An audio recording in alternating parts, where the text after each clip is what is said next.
So guys, सी sharp के अंदर अगर आपको ऑब्जेक्ट ओरिएंटेड प्रोग्रामिंग परफॉर्म करना है तो सभी जो फीचर्स ऑब्जेक्ट ओरिएंटेड के होते हैं वो सारे फीचर्स सी शार्प में भी फॉलो किए जाएंगे।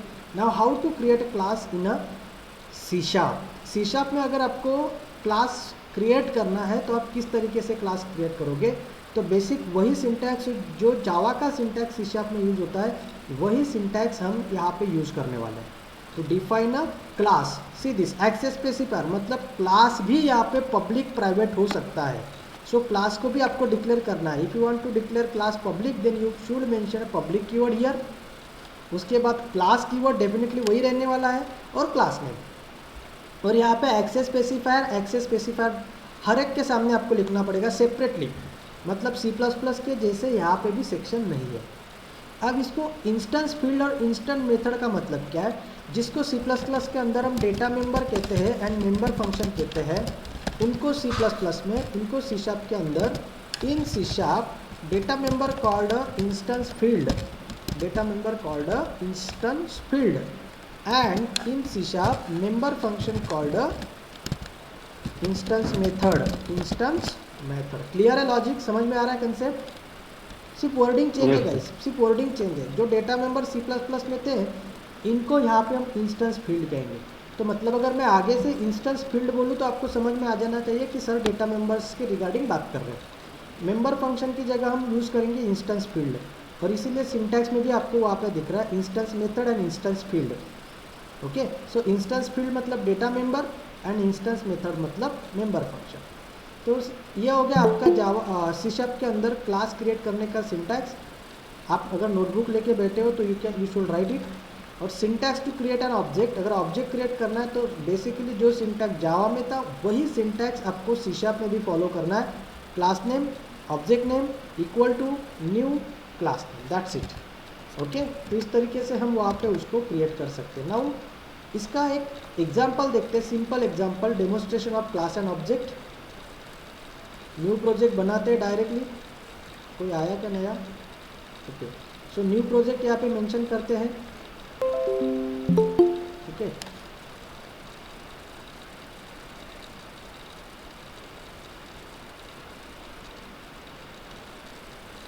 ओके, ये न्यू प्रोजेक्ट आने के बाद ये पिछला फाइल हमारा वहाँ पे दिख रहा है आपको। आप इसमें नया फाइल बना सकते हैं if you want to write a new file. So हम इसी में चेंज कर देते हैं। अगर ये लोड होने दो, पहले सबसे पहले पूरा प्रॉपर लोडिंग होने दो इसको। Okay, now I am clear this data and ये पहले से ऐसा स्ट्रक्चर आपके सामने मिलेगा। Now I want to define a new class. तो before this class under the name page आपको आपका क्लास बनाना है। नेम पेज के बाहर मत लिखना, इसके बीच में लिखना। सो क्लास स्टूडेंट, ये मेरा खुद का क्लास में वहाँ पे बना रहा हूँ। ठीक है, ये क्लास स्टूडेंट। अब क्लास स्टूडेंट के अंदर मुझे रखना है यहाँ पे सपोज ओके, ये वाला क्लास स्टूडेंट के अंदर मैं यहाँ पे डायरेक्टली 2 लिखता हूँ, integer roll number and string name. ठीक है, ये 2 डेटा मेंबर मतलब इंस्टेंस फील्ड मैंने लिए and then public void set data, दोनों का डेटा हम वहाँ पे सेट करेंगे। ये फंक्शन मैंने वहाँ पे लिख दिया पब्लिक वॉइड सेट डेटा। तो इस तरीके से हर एक फंक्शन को आपको वहाँ पे set data and put data function वहाँ पे मैंने लिया है। Now if you want to read data from the user, अगर यूज़र के पास से डेटा लेना है तो आपको फिर यहाँ पे यूज़र को मैसेज देना पड़ेगा। अदरवाइज अगर as a programmer you want to set, you can set like this. Okay, आप चाहे तो यूज़र से भी डाटा रीड कर सकते हो। ये हो गया आपका सेट डेटा फंक्शन। नाउ दूसरा फंक्शन हम लिखेंगे public void put data. Okay, और पुट डेटा के अंदर इन दोनों की इंफॉर्मेशन प्रिंट करेंगे। So console dot write line,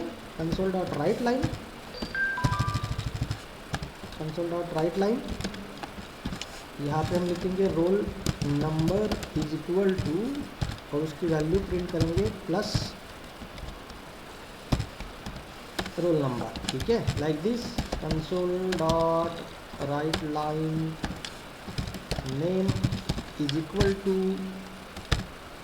plus name. ठीक है, ये हो गया आपका class complete. Okay, user define जो क्लास मैंने बनाया था, ये आपका क्लास स्टूडेंट यहाँ पे बन गया। जब आप नया आपका खुद का क्लास बनाओगे ना, तो याद से ये जो क्लास प्रोग्राम आपके प्रोग्राम में पहले से आया रहता है, उसके ऊपर इसको डिफाइन करो, और फिर ये आपका क्लास प्रोग्राम आ गया जो बाय डिफ़ॉल्ट आपके इसमें होता ही है। Now I want to create a object. तो ऑब्जेक्ट हमेशा मेन मेथड में क्रिएट होगा, तो मुझे स्टूडेंट का ऑब्जेक्ट क्रिएट करना है। Student O B J is equal to new student, like this. Okay, object create कर दिया। Now I want to call the set data method, so O B J dot set data, O B J dot put data, like this. ये हो गया आपका basic class and object का programme. Any confusion, any doubt? इसको execute करते सबसे पहले, हाँ, वन मोर इधर, console dot read key, console dot read key, ये याद से आपको मेंशन करना है वहाँ पे। मेन फंक्शन का आखिरी स्टेटमेंट हमेशा ये होना चाहिए। Now I am going to execute this, see this, roll number 10, name Vinod. Okay, तो इस तरीके से आप बेसिक क्लास एंड ऑब्जेक्ट का प्रोग्राम वहाँ पे करोगे। Now suppose if you want to read the information from the user, समझ में आ गया क्लास एंड ऑब्जेक्ट किस तरीके से क्लास बनेगा, किस तरीके से ऑब्जेक्ट बनेगा? कंसेप्ट क्लियर है सबको? यस और no? Yes yes sir. Sir तुम्ही सर क्लासला ॲक्सेस स्पेसिफायर नाही दिलं सर तुम्ही. हो, मग सांगतो ना, गरज नाही ना, ऑप्शनल येते. ॲक्सेस स्पेसिफायर जो असतो तो ऑप्शनल असतो, है ना. आता हा क्लास जो आहे ना, हा क्लास मी जनरली, हा जो नेमपेस आहे त्याच्या अंदरच मी त्याला ॲक्सेस करतो, आहे की नाही. जर तुम्हाला जेव्हा हा क्लास ह्या नेमपेसच्या बाहेर ॲक्सेस करायचा असेल, तेव्हा तुम्ही याला पब्लिक लिहू शकता, पब्लिक क्लास स्टुडंट, असंही तुम्ही चालतंय. प्रायव्हेट लिहिलं तर मग तो प्रायव्हेट म्हटला तर ह्या नेमपेस पुरता मराठीत राहील, like this. So public, private, protected हे कंपल्सरी नाही आहे, ते ऑप्शनल आहे. तुम्हाला पाहिजे असेल तर द्या, नाही पाहिजे असेल तर नका देऊ. त्या पद्धतीने तुम्हाला तुमचा ॲक्सेस स्पेसिफायर तिथे मेंशन करायचा है.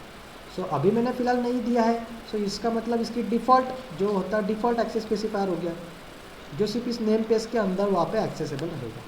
सो इस तरीके से मैंने खुद का एक क्लास बनाया, उसके बाद उसका ऑब्जेक्ट बना के उसको वहाँ से कॉल किया. तो बेसिकली ये जो है ना, ये क्लास सिर्फ मेन मेथड के लिए रखो, इसके अंदर खुद का क्लास वगैरह मत बनाओ, ये क्लास बाहर बनेगा और इसमें सिर्फ मेन मेथड रखो. बाकी आप खुद का क्लास बना के बाकी प्रोग्राम को हैंडल कर सकते हो, and it is a pure object oriented programming language. अब यहाँ पे डेटा मैंने सेट किया है. अगर आपको यूज़र से रीड करना है तो जस्ट आपको यहाँ पे यूज़र को मैसेज देना पड़ेगा, कंसोल डॉट राइट लाइन. क्या मैसेज दोगे? इंटर यूर रोल नंबर, बराबर, enter your roll number, like this. ठीक है. और फिर जैसे यूज़र रोल नंबर एंटर करेगा तो आपको उसको रीड करना पड़ेगा. तो roll number is equal to, अभी रोल नंबर आपका इंटीजर है, so you have to convert it. So int dot parse, ये भूलना मत है किसी ने भी. कंसोल डॉट रीड लाइन, ये हो गया आपका रोल नंबर रीड. उसके बाद आपको मैसेज देना है, console dot write line enter your name.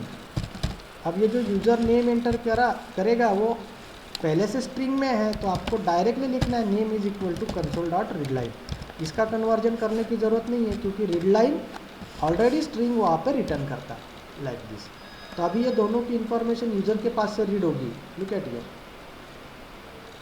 Enter your roll number 20, enter your name Vinod, and the data is roll number 20 and roll name is Vinod, like this. So इस तरीके से सी sharp में आपका खुद का क्लास बनेगा, खुद का ऑब्जेक्ट बनेगा. कंसेप्ट क्लियर है गाइस, क्लास एंड ऑब्जेक्ट की? Any confusion? सबको क्लियर हो गया कंसेप्ट? Yes sir. ओके. हाँ, अब ये हो गया. आप इसमें बहुत सारे प्रोग्राम इम्प्लीमेंट कर सकते हो, क्लास एंड ऑब्जेक्ट है. नाउ अगला हम टॉपिक पढ़ते हैं constructor. Okay. So what is constructor? कौन मुझे बताएगा constructor? What is constructor? Constructor is a patient member function.